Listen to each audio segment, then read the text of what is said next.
कोटा की उभरती मॉडल तन्वी शर्मा ने miss tin India top model season 7.0 में शानदार प्रदर्शन करते हुए फर्स्ट रनर का खिताब अपने नाम किया।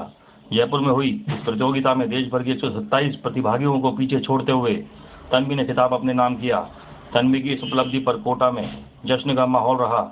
भीमभाई मंडी थाने के सामने से शुरू हुआ विजय जुलूस स्टेशन बजरिया और शीतला माता बाजार से होता हुआ तन्वी के घर तक पहुंचा। रास्ते भर लोगों ने फूल मालाओं और पुष्प वर्षा से भव्य स्वागत किया।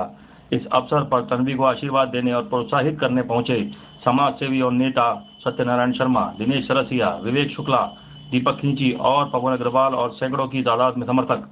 कोटा की इस बेटी ने साबित कर दिया, सपने अगर सच्चे हों तो मंच कोई भी हो, जीत अपनी होती है। Congratulations to winner of Miss Teen India Top Model Season 7. आप सभी कैंडिडेट्स जिन्होंने भी परफॉर्म किया, आप सभी दिखेंगे नेशनल टेलीविजन पर। तो सभी कैंडिडेट्स को मैनी कॉन्ग्रेचुलेशंस कि आप सबकी जर्नी नेशनल टेलीविजन तक रही और जो टाइटल मिल रहा है वो सिर्फ इन 3 दिन की एक्टिविटीज को देखते हुए उन टाइटल्स को जीता जा रहा है। Many congratulations to Reed and the first runner of the lab. Give him a big round of applause for Miss Teen. Model प्रतियोगिता में फर्स्ट रनर अप करना एक बड़ी उपलब्धि है। इस सफ़र की शुरुआत आपने कैसे की थी? सर, सबसे पहले मैं गुड इवनिंग कहना चाहूँगी, सबको नमस्ते। और मैं कहना चाहूँगी कि मेरे पेरेंट्स का और भगवान जी का बहुत सपोर्ट था इस मेरे फील्ड में आने की।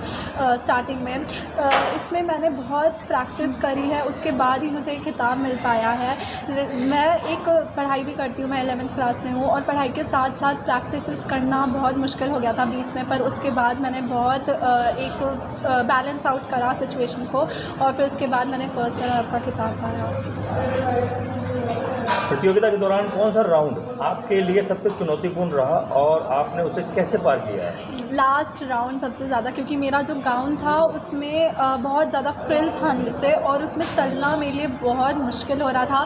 पर मेरी थैंक्स टू माय मॉम, उन्होंने बहुत सही से मेरी ड्रेस को फिगर आउट किया एंड उसके बाद मैं सही से चल पाई। और वो मेरे लिए, मुझे लग रहा था कि उसमें मैं गिर जाऊँगी या फिर मेरे साथ कुछ हो गया तो मैं इससे एक चीज़ भी मैंने सीखी है कि अपन को फ्यूचर प्रेडिक्ट नहीं करना चाहिए कि इससे अगर मेरा ऐसा है तो ऐसा क्या हो जाएगा, क्योंकि उससे सब बेकार ही होता है। पर थैंक्स टू माय मम्मी जिसने लास्ट मोमेंट पे सब सही कर दिया। इस प्रतियोगिता के बाद मॉडलिंग और फिल्म लाइन से आपको कोई ऑफ़र आया?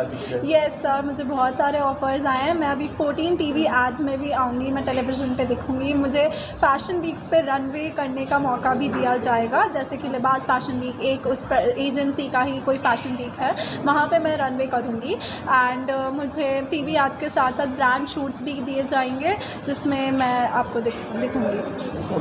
उसमें क्या बोलते हैं अपने मैगज़ीन में भी मैं फ्रंट पेज पे मेरा एक सिंगल कवर पेज पे मेरा एक फ़ोटो आएगा, तो उसके लिए भी मैं शूट के लिए जाऊँगी। कोटा और राजस्थान के उन युवाओं के लिए आप क्या संदेश देना चाहेंगी जो फैशन और मॉडलिंग में अपना करियर बनाना चाहते हैं? अगर आप इसमें करियर बनाना चाहते हैं तो it doesn't matter at all कि आपकी पेरेंट्स, आपकी फैमिली आपको सपोर्ट करती है कि नहीं। अगर यूनिवर्स में लिखा हुआ है कि आप उस फील्ड में जाएंगे तो आप बिल्कुल जाएंगे। और सेकेंड थिंग, आप फ्यूचर प्रेडिक्ट मत करना कि आपके साथ ये हो जाएगा, अगर मैं ये करूँगी तो मेरे साथ क्या होएगा। फ्यूचर प्रेडिक्ट करने से आप एक तरीके से यूनिवर्स को डिनाई कर रहे हैं कि भाई मेरे से नहीं हो पाएगा। आप खुद पे बस कॉन्फिडेंस रखो, करेज रखो, डिटर्मिनेशन रखो, and the willpower will always lead you to the best and the right path on life. आप इस मुकाम तक पहुंची हैं, इसकी प्रेरणा कहाँ से मिली और किसने आपको सबसे ज़्यादा इनकरेज किया? मुझे सबसे ज़्यादा इनकरेज मेरे डैड ने किया, जो मेरे साइड में बैठे हुए हैं। मेरी मम्मी भी फिर मेरी पढ़ाई को लेकर अनजान है, हर मम्मी होती है, पर मेरी मम्मी ने भी किया है मुझे इनकरेज, पर सबसे ज़्यादा मेरे डैड ने किया है। एंड मैं अपने आइकन, मेरे आइडल, मेरे दोनों पेरेंट्स को मानती हूँ। एंड